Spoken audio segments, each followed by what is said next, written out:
17 दफा इसके बेटे को जेल जाना पड़ा। एक रईस ज़ादे का बिगड़ा हुआ बच्चा है जिसको बरतानवी पुलिस नहीं सुधार सकी। उसने कलमा शहादत पढ़ा, इस्लाम कबूल किया। ये कहानी है जी आलमी शोहरत याफ्ता शेफ मार्को पेयर वाइट के बेटे की।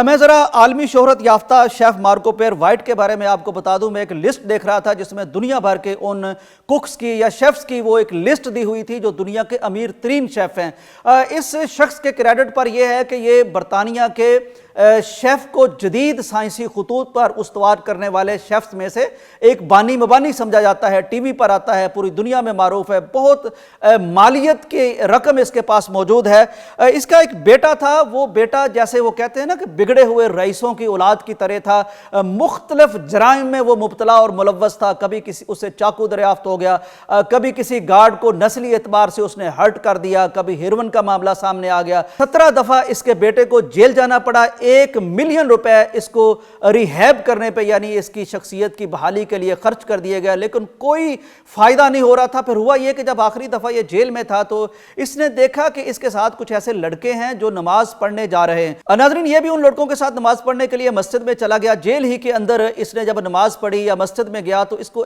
अजीबोगरीब कैफियत महसूस हुई। बड़ी पुरनूर, बड़ी तस्कीन वाली, बड़ी तकवीयत वाली कैफियत जब इसकी बनी तो इसने भी वहां से कुरान मजीद ले लिया और जब कुरान मजीद पढ़ना शुरू किया तो वो शख्स जो एक रईस ज़ादे का बिगड़ा हुआ बच्चा है, जिसको बरतानवी पुलिस नहीं सुधार सकी, जिसको 1 मिलियन पाउंड रुपए नहीं संभाल सके, जिसको अदारे नहीं संभाल सके, जिसको नहीं बदल सके, कुरान मजीद जब उसके दिल में उतरा, जब उसके हलक से उतरा, जब उसके दिमाग में गया तो उसकी कैफियत ऐसे बदली कि बिल्कुल उसने कलमा शहादत पढ़ा, इस्लाम कबूल किया, साबका सारी ज़िंदगी को खैरबाद कह दी और वो कहता है कि आज मैं एक बिल्कुल बदला हुआ इंसान हूँ। अब वो सारी बुराइयां भी छोड़ चुका है, बिल्कुल ठीक हो चुका है।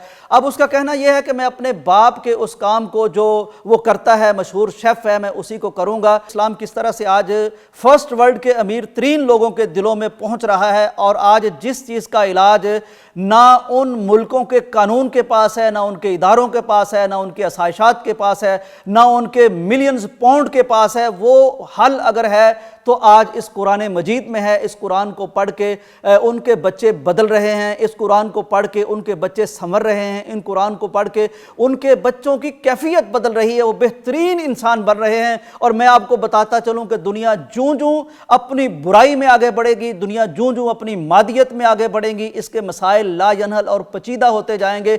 इसका हल सलूशन उनको कहीं नहीं मिलेगा।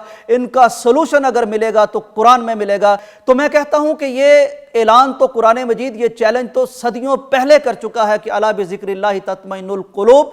दुनिया सुकून को ढूंढेगी कभी दौलत में, दुनिया सुकून को ढूंढेगी कभी ताकत में, दुनिया सुकून को ढूंढेगी कभी इक्तदार में, दुनिया सुकून को ढूंढेगी कभी मादी तरक्की में, दुनिया सुकून को ढूंढेगी कभी साइंस और टेक्नोलॉजी में, दुनिया सुकून को ढूंढेगी कभी बेहतरीन अपने लाभ ना के और पता नहीं आसाइशात और तायुशात में, लेकिन सारे नाकामों नामुराद होकर लौट आएंगे। किसी के पास हल नहीं होगा। हल है तो कुरान के पास, सलूशन है तो कुरान के पास। अला बिज़िक्रिल्लाहि तत्मइन्नुल कुलूब। दुआ है कि अल्लाह ताला हमें कुरान मजीद को समझने की और अपने दिलों के लिए दवा, शफा और सुकून बनाने की तौफीक अता फरमाए।